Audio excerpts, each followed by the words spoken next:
Good day. Taming the horse. It ain't easy, but it can be done. Today I'm going to share with you something that is so counterintuitive that you might be tempted to push back.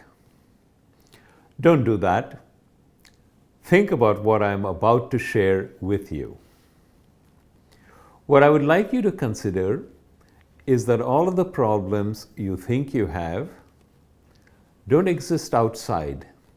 They exist inside, between your ears, in your head. You know, the problems you're having at work, your 401k plan that turned sour, your son who dropped out of college to begin experimenting with drugs. You're very firmly convinced that these are all problems and they are outside. Think again. Let me tell you a story. She was pregnant and her husband was in a theater of war. And there was a knocking on her door in the early morning, and looking out, she saw two men in uniform. Her heart contracted. She felt a lump of ice in her stomach. She rushed down, her pregnant belly banging against the banister, but she didn't even notice. She flung the door open. "Is it? Is he?" she asked. One of the men nodded silently. She fainted.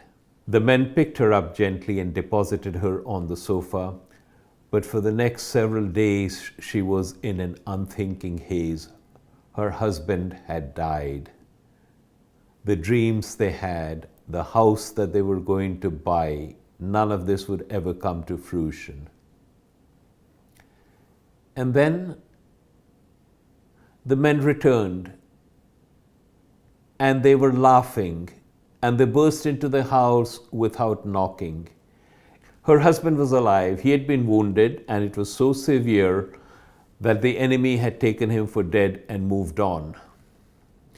He recovered late in the night, was discovered by a farmer who sheltered him and tended to his wounds, and eventually he was able to make his way back. She could talk to him. They were ready to take him to a place where she could make a phone call and he would be back in 2 weeks. Yay, he was alive.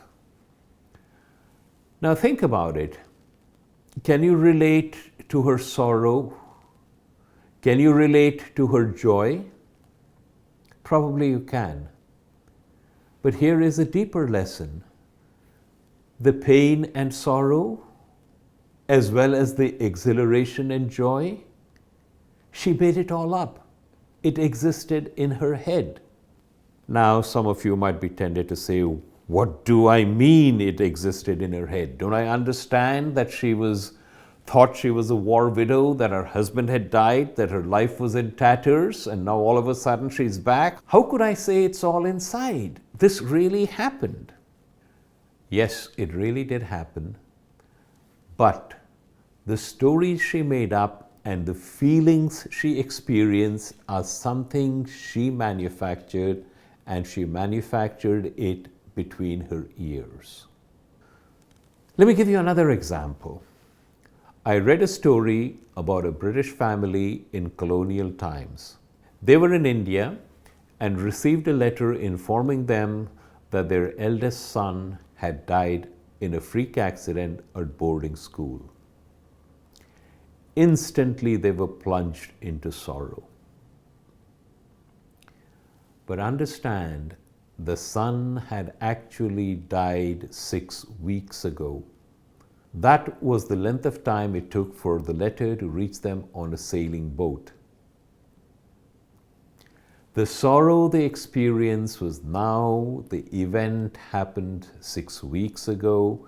In between, they were perfectly happy. They attended balls. They celebrated festivals. And now they're plunged in sorrow. This is the story of your life. Something happens, you learn about it at some time, you tell a story about it to yourself, and immediately you're plunged into despair or taken to giddy heights of elation, and both of them exist just between your ears. This is an important lesson. Don't brush it off. Think about it. There is a continuum. Let me explain it to you. At one side is someone who experiences a tragedy and is unable to move on. Like the couple whose son died in a freak accident, and 25 years later, they still preserve his room exactly as it was on the day he died and celebrate events like the anniversary of the time he won the college debate competition. On the other side of the continuum, we have a trauma surgeon. Imagine how a good trauma surgeon in an inner city hospital functions. There are all kinds of cases that come before her: automobile accidents, shootings, knifings, drug overdose. Each time a patient comes before her, she treats the patient with the utmost care and tries her level best to save his life and stabilize him. Occasionally, a patient dies. When the patient dies, she simply moves on to the next patient. If she was emotionally involved with each patient, she would not be an effective physician. Where do you fit on that continuum?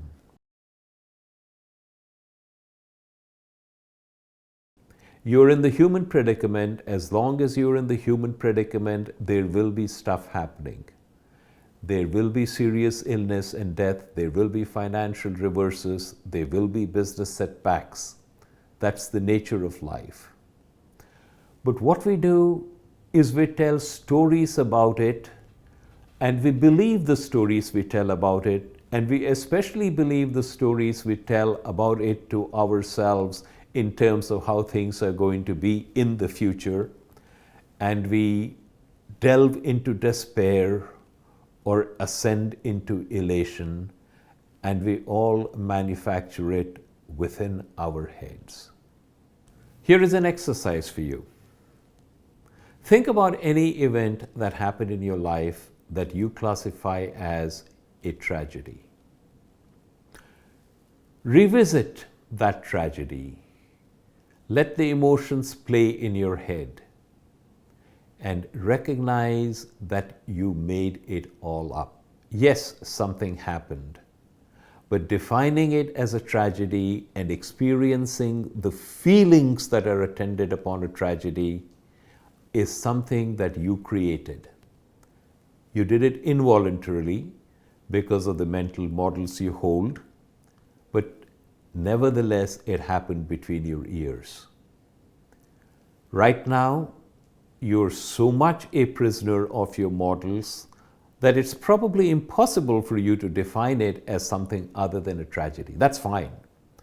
But just recognize that in fact, what makes it a tragedy is the story you tell about it, and all of this happens between your ears. Just recognize it. What you do with this, we will deal in a later lesson.